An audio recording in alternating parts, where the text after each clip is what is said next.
Hello guys, তো আমরা এখন সকাল সকাল উঠে বেরিয়ে পড়েছি স্টেশনের উদ্দেশ্যে। তো আমরা যাচ্ছি ঘুরতে। তো কোথায় ঘুরতে যাচ্ছি সেটাও তোমাদের সাথে শেয়ার করব। তো স্টেশনে এসে ফার্স্টে আমরা কিছু ভিডিও শ্যুট করলাম রিলসের জন্য। তারপরে এখানে অপেক্ষা করতে চলে আসলো আমাদের ট্রেন। তো ট্রেনে উঠে পড়লাম আমরা এখন। তো আমরা ট্রেনের মধ্যে এখানে রিজার্ভেশন নিয়েছি, নট এসি, কারণ আমরা দেখতে দেখতে যেতে চাই।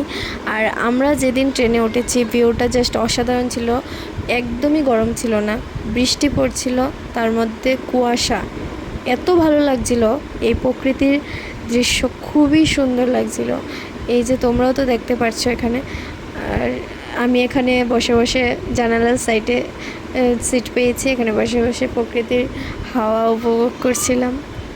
তারপরে আমরা বাড়ি থেকে টিফিন খাবার সব নিয়ে এসেছি। তো এখন আমরা টিফিনটা করে নিলাম। এখন বাজে প্রায় 9টার মতো। তারপরে এখানে দুপুরবেলাতে প্রায় আমরা এসে পড়েছি হাফলংয়ের সাইডে। আর হাফলংয়ের সাইডটা এই যে তোমরা দেখতেই পাচ্ছ, এত সুন্দর লাগছিল।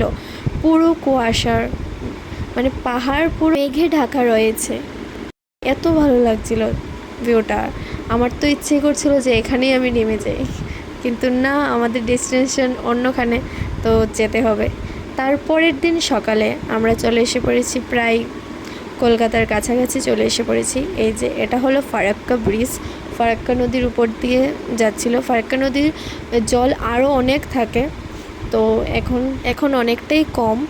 আর তোমরা তো বলেই দিলাম যে আমরা কোথায় যাচ্ছি। আমরা যাচ্ছি কলকাতাতে গিয়ে কোথায় কোথায় যাই, কোন কোন জায়গাতে ঘুরতে যাই সেটাও তোমাদের সাথে শেয়ার করব। তো দেখতে হলে আমার পেজটিকে অবশ্যই ফলো করে রেখো। আর আজকের মতো ভিডিওটা এই পর্যন্তই। ভালো লাগলে like, comment, share and subscribe করে দিও। আর এখন যেতে যেতে আমরাও কিছু ভিউ উপভোগ করি, আর তোমাদের তো কিছু দেখালামই। তো টাটা, দেখা হচ্ছে নেক্সট ব্লগে।